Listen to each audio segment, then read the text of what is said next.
Alexander Isak has reportedly moved out of his home in Newcastle, actually a lovely suburb of Newcastle, actually, next to the airport, apparently. Can he really force a move here, or is this just kind of for show, theatrics? Yeah, I think there's a bit of that for sure. I mean, he can't force anything. He's got 3 years left on his contract, Gabby. So he's not in the strongest of positions to say, hey, I don't want to play for you anymore. I don't want to live in the city. I don't even have a house if I come back to Newcastle. So let me go to Liverpool, who haven't made a second offer yet, by the way. So it's not even if there was an offer on the table for Newcastle to accept and to let him go. So I don't know where this is going. I can understand his frustration, sure, okay, but the ball is not in your side of the court, really. It's in Newcastle, and right now they seem inflexible, and I can see them easily saying to him, "Sorry, but you're staying here, whether you want it or not. And if you don't want to play, you don't play. But in a World Cup year, he can't afford not to play at all. So I don't know how this will end, but for now, I think that this will end for him to be back at Newcastle. I suggest somebody take a look at the updated regulations on the transfer status of players on the FIFA website. There might be something there that might be of interest to both parties here. And I'll just leave it at that for now. Meanwhile, as Liverpool continue to work on Margehi arriving, they're about to pick up Parma defender Giovanni Leoni. Gab, you wanted them to sign defenders. Are you happy now? I think I'll be happy. Well, if I were a Liverpool fan, I'd be happy that Marquet is in. Well, once he's in, that deal not yet finalized as we record this on Thursday morning.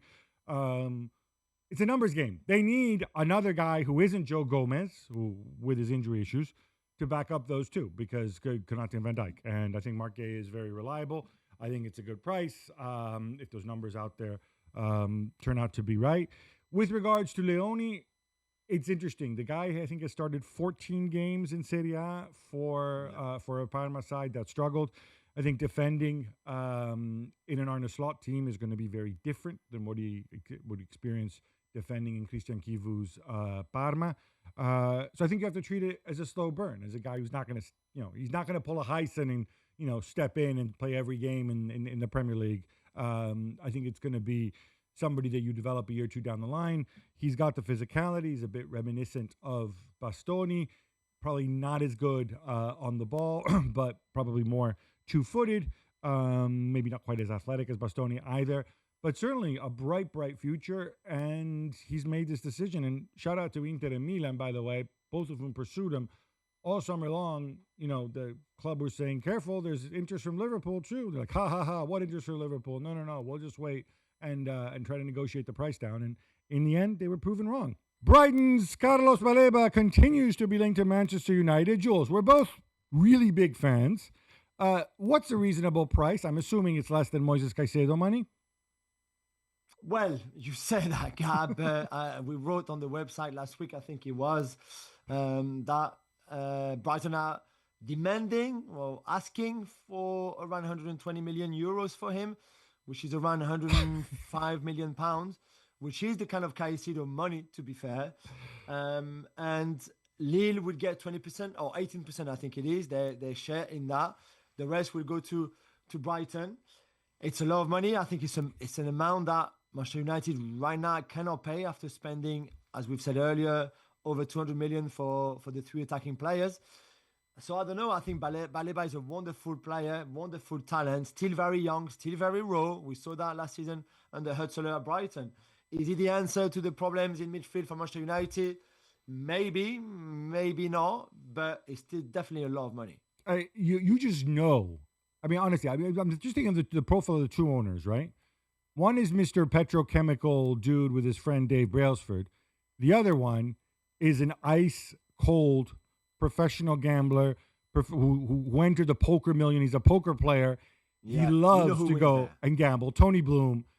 I know who my money's on in this negotiation. Me too. Every day. They call the man the Lizard for a reason. Exactly. There's no green light for Rasmus Højlund just yet, Gabby, but according to Fabrizio Romano, Milan have agreed terms for a loan move. What do you make of it? Yeah. So I think at some point, if you're Milan, you just take a step back and sit tight and say, hey, dude, Rasmus, you don't want to come? Don't come. I don't like this. I don't like a €6 million loan fee. €6 million loan fee plus a 45 million buy option, and you have to pay his wages. That means it's probably going to cost you like 10 million a year, or 10 million for the season. For what? Is Rasmus Højlund better than Santi Jimenez? Has he done anything to suggest that? This is it's a reclamation project, and frankly, if this guy doesn't want to be there, you don't need him.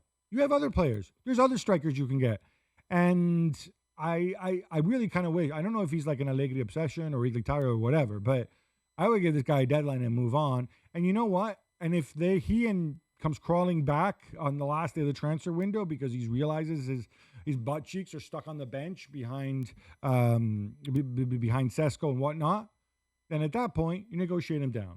More keepers, Gabby. While Manchester City are figuring out the Ederson situation, Stefan Ortega is up for sale. Not really a surprise, is it? No, it's not a surprise. I don't think he's particularly good. They paid a lot of money for him. He's got a year left on his contract, as does Ederson, and they bought James Trafford. On this Ederson point, people make it seem like all of a sudden he became the worst keeper in the world last year. I don't think he was. I think he has his ups and downs.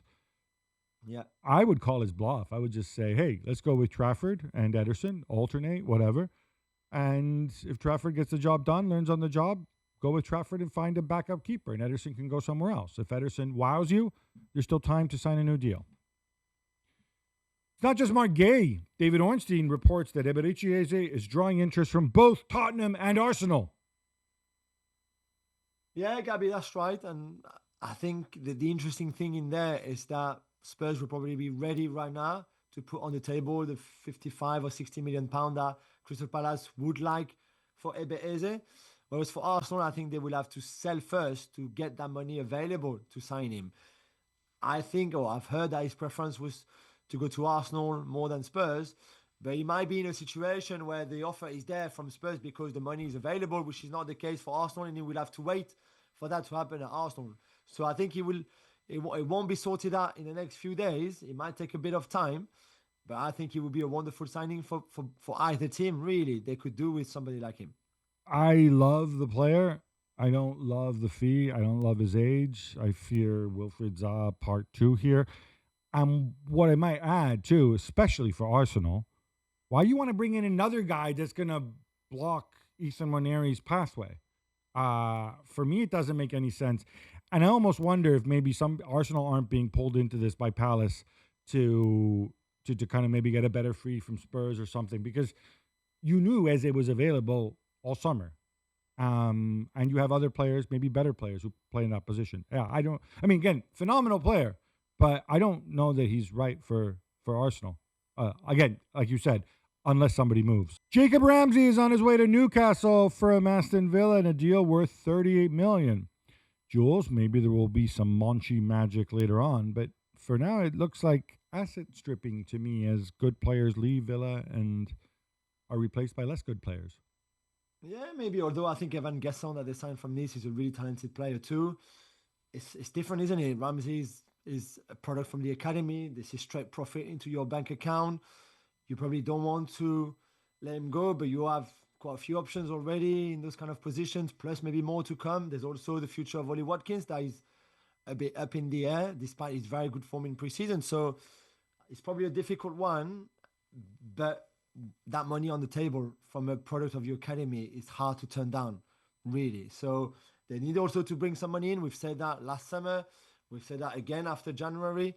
And they're doing that now, and I'm sure they will reinvest some of it. And I'm sure some fans will be sad to see him go because he was a kid of the club. But some of those decisions sometimes are just inevitable, I think. Yeah, I think financial stability and PSR chickens are coming home to roost here. Yeah, definitely.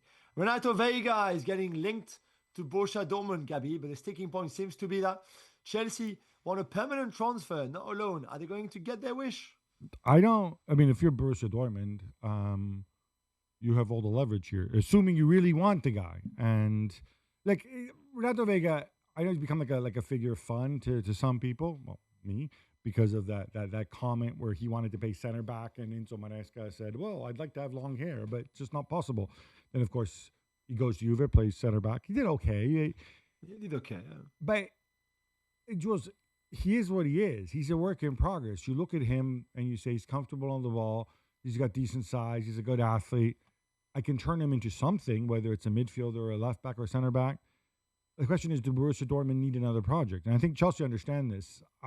If Dortmund really do want him, take him on loan. There's no reason to go and, if you're Chelsea, you get some of the amortization off the books, or, you just cover it with your loan fees. Loan fee wasn't, the price they paid for him wasn't high, and maybe he'll become good. I don't know. I just know that there's no room for him at Chelsea. After Jonathan David and Lucas Chevalier, Bafode Diakite is on his way out of Lille for $35 million. He's joining Bournemouth, where he'll have some pretty big shoes to fill. Yeah, that's right. Replacing Højlund and Zabani is a great player. He was one of Ligue 1's best centre-backs, not just last season, but the season before too. He had a great run in the Champions League, like Lille last season, where he had really good performances against top teams like Real Madrid or Juventus or Atletico Madrid. So it's a good signing. I think really good signing for Bournemouth.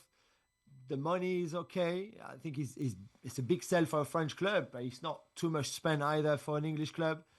And I really believe he's going to do well. They liked Nathan Zeze, who playing for Nantes, who chose Saudi Arabia instead of Bournemouth, which I've struggled a little bit to understand. But for Diakite, he really liked this project. I think, and no offense to Bournemouth here, but he sees it as a stepping stone, a bit like what Højlund and Zabani did for then a bigger club even. But he's made for the Premier League. He's got the physicality, he's aggressive, he's decent on the ball, he's got pace. He would be a really good addition to their squad for sure. I have to say, that's got to be the ultimate selling point, right? The guys who had this job before you, one of them is now at Real Madrid and the other one is at Paris Saint-Germain. Yeah.